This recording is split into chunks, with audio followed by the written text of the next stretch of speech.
l'actualité de la vie publique, un podcast du site viepublique.fr.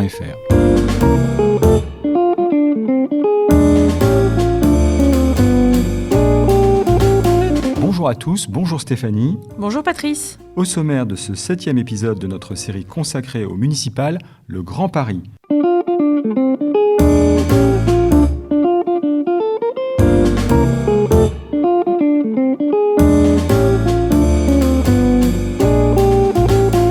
Première question Stéphanie, qu'est-ce que le Grand Paris ? En résumé Patrice, le Grand Paris, c'est un projet imaginé à la fin des années 2000 dont l'enjeu est de transformer l'agglomération parisienne en une grande métropole mondiale du XXIe siècle, ce qu'on appelle une ville-monde, à l'image de Londres, Tokyo ou encore New York.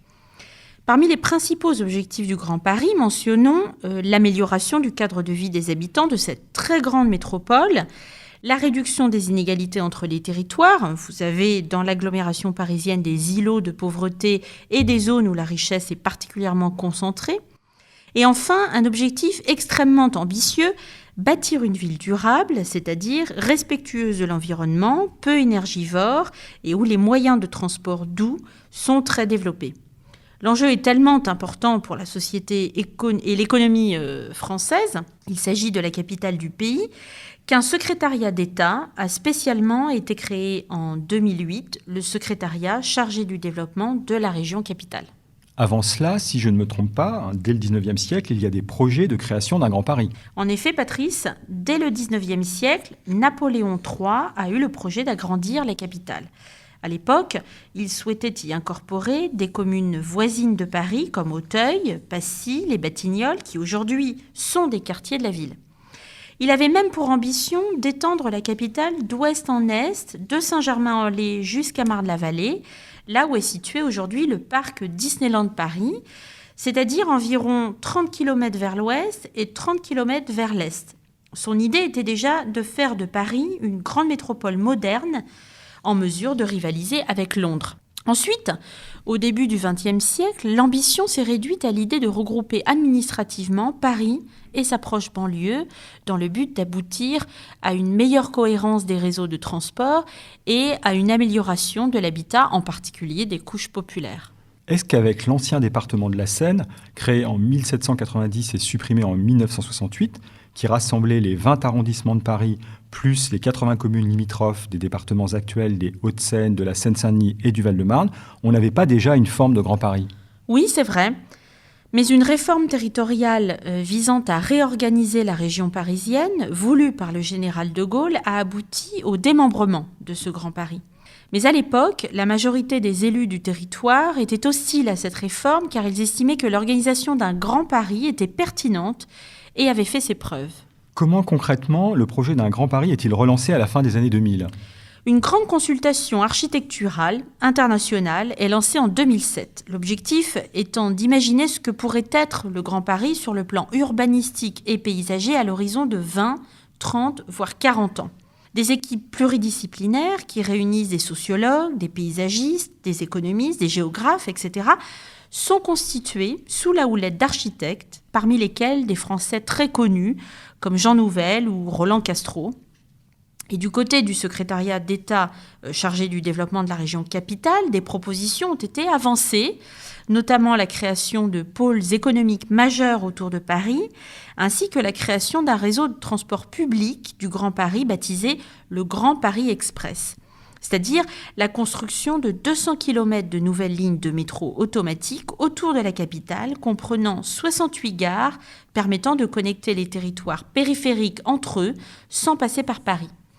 Ce Grand Paris Express doit également relier les grands pôles économiques de la région capitale aux aéroports, aux gares TGV et au centre de Paris. Et ce projet contribue également à la modernisation du fameux RER, que connaissent très bien les Parisiens, le fameux réseau express régional, et au prolongement de certaines lignes de métro. Le Grand Paris, Stéphanie, c'est aussi des projets d'aménagement et de grandes opérations d'urbanisme, n'est-ce pas ? Alors, il est prévu, par exemple, de construire chaque année 70 000 logements sur une période de 25 ans, dont 30% de logements sociaux.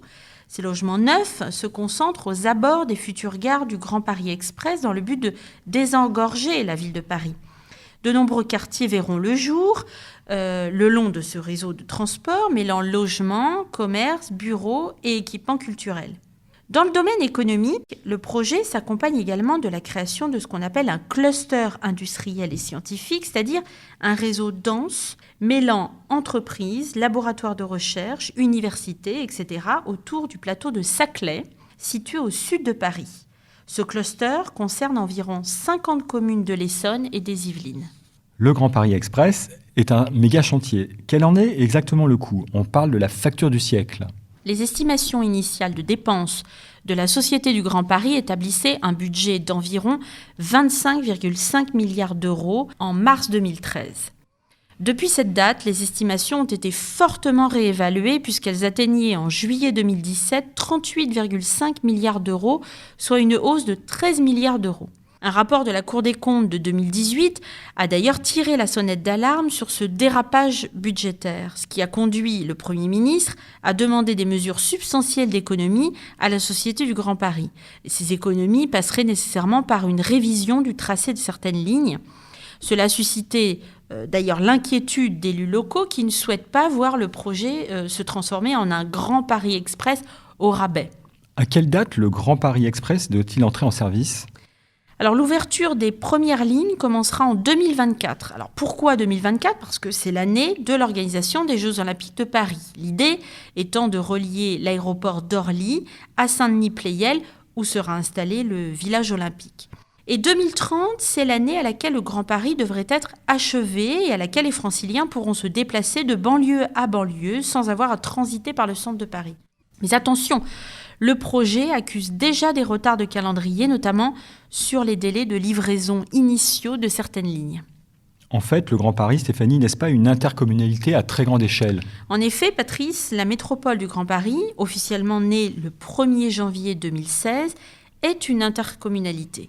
Il s'agit de la métropole la plus importante de France puisqu'elle regroupe plus de 7 millions d'habitants. Elle est particulière, vu sa taille. Elle est organisée en 12 territoires d'au moins 300 000 habitants et s'étend sur 814 km², ce qui correspond à 8 fois la superficie de la ville de Paris intramuros. Alors, elle rassemble les 123 communes des départements de la Petite Couronne, Hauts-de-Seine, Seine-Saint-Denis, Val-de-Marne, les 7 communes de la Grande Couronne, 6 de l'Essonne et 1 du Val d'Oise, et la ville de Paris. La métropole du Grand Paris, c'est un EPCI, un établissement public de coopération intercommunale, à fiscalité propre, mais à statut particulier. Et comment cette métropole du Grand Paris est-elle administrée ? La métropole du Grand Paris, elle est gouvernée par un conseil métropolitain de 209 élus, avec au moins un représentant par commune. Ce sont ces conseillers métropolitains qui élisent le président de la métropole du Grand Paris. Celle-ci est organisée en 12 territoires qui ont un statut d'établissement public territorial et qui se sont substitués aux anciennes intercommunalités existantes, les communautés d'agglomération et de communes. Ces territoires sont gouvernés par un conseil de territoire composé de 72 à 92 membres issus des conseillers municipaux.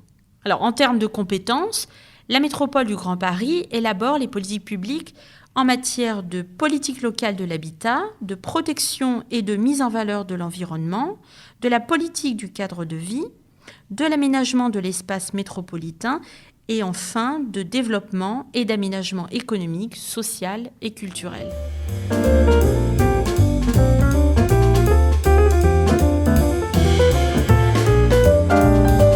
Merci beaucoup Stéphanie, c'est la fin du 7e épisode.